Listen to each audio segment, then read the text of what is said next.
So it turns out that the United States is polluting water that we're going to need someday. So listen to this. Really deep water reservoirs are located tens of thousands of feet underground, and the EPA and the U.S. government has exempt that water from having regulations associated with it. So in other words, if companies want to go ahead and drill all the way down there for whatever reason, they can do that. If they want to go all the way down there and pollute and send in chemicals, they're allowed to do that because they figured, hey, we're never going to need that water anyway, right?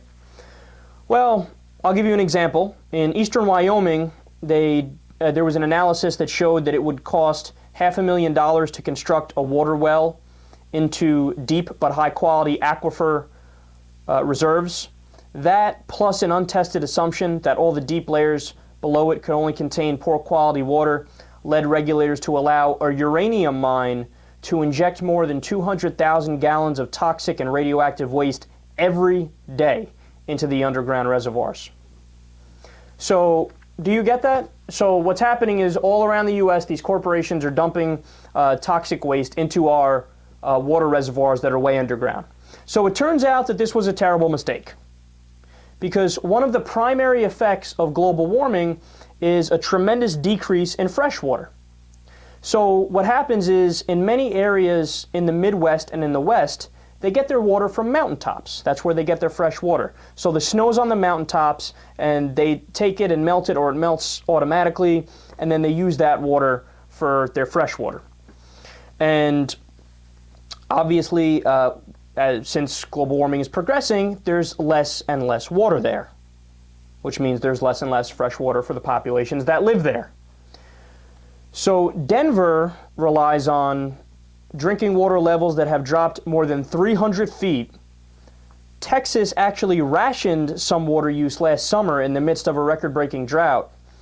And Nevada, realizing that the water levels in one of the nation's largest reservoirs may soon drop below the intake pipes, is building a drain hole to sap every last drop from the bottom. So this is a very serious issue, and it's not even that far off in the future that it's going to be really, really serious.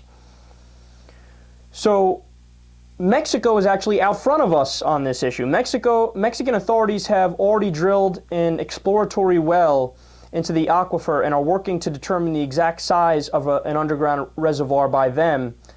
And they're prepared to spend as much as $40 million to pump and treat the deeper water, which they said could supply some of Mexico City's 20 million people for about a century.